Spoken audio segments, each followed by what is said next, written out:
Միասին երիտասարդական շարժման 400 անդամներ մայիսի 6-ին հանդիպեցին հայտնի աղանդագետ Ալեքսանդր Դվորկինի հետ, որը Հայաստան էր ժամանել Մայր աթոռի հրավերով։ Առաջին անգամը չէ, որ միասին շարժում իր գործունեությամբ բարձրաձայնում է աղանդների քայքայիչ ազդեցության մասին եւ ընդգծում է հայ առաքելական եկեղեցու կարեւորությունն ու նշանակությունը։ Հերթական քայլը հայտնի աղանդագետի հետ հանդիպումն էր։ Հանդիպումն իրենից ներկայացնում էր հետաքրքիր եւ ուսուցողական դասախոսություն, որը վերածվեց ակտիվ քննարկման եւ հարց ու պատասխանի։ Նախ Ալեքսանդր Դվորկինը հանգամանալից ներկայացրեց աղանդավորների գործելավոճը, նոր անդամներ ներգրավելու նրանց մեթոդները, մարդկանց գիտակցության վրա ներգործելու հոգեբանական հնարքները եւ ձևերը։ Երիտասարդներին խորհուրդ տվեց լինել զգոն եւ հնարավորինս հեռու մնալ աղանդների քայքայիչ ազդեցությունից, ընդգծելով, որ խոցելի եւ ռիսկային են համարվում 15-ից 25 տարեկան երիտասարդները։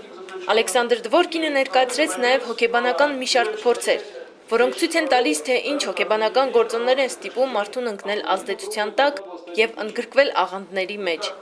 Հանդիպման երկրորդ մասում սկսվեց ակտիվ քննարկում, հնչեցին բազմաթիվ հարցեր։ Ալեքսանդր Դվորկինը նշեց, որ աղանդները, աղանդավորական խմբերը ենթադրում են իշխանություն եւ դրամ, որոնք միմյանց պայմանավորող հանգամանքներ են։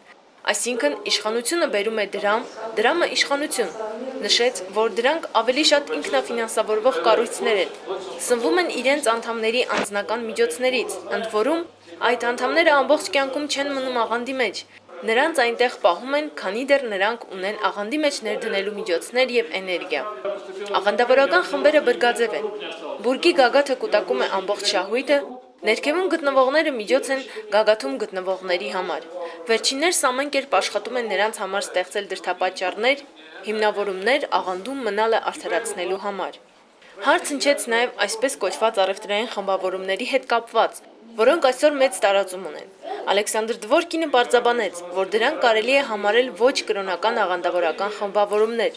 որոնք իրենց կոչում են ցանցային մարքեթինգի նոր մակարդակներ։ Հարցին, թե ինչպես պետք է պայքարի պետությունը աղանդների դեմ, Դվորկինը պատասխանեց Ֆրանսիայի օրինակով, որտեղ ներկայումս գործում է աղանդների դեմ պայքարի խորհուրդ, որն ակտիվ գործունեություն է ծավալում աղանդների քայքայիչ ազդեցության դեմ։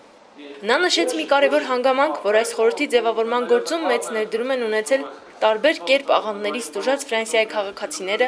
ովքեր միավորվելով տարբեր խմբերի մեջ պայքար են սկսել աղանդավորների դեմ։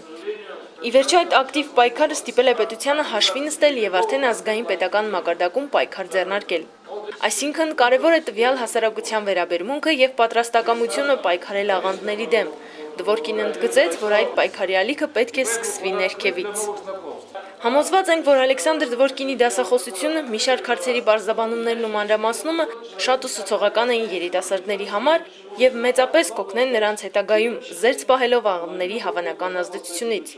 Միասին երիտասարդական շարժումը պայքարել եւ պայքարելու է աղանդների քայքայիչ ազդեցության դեմ։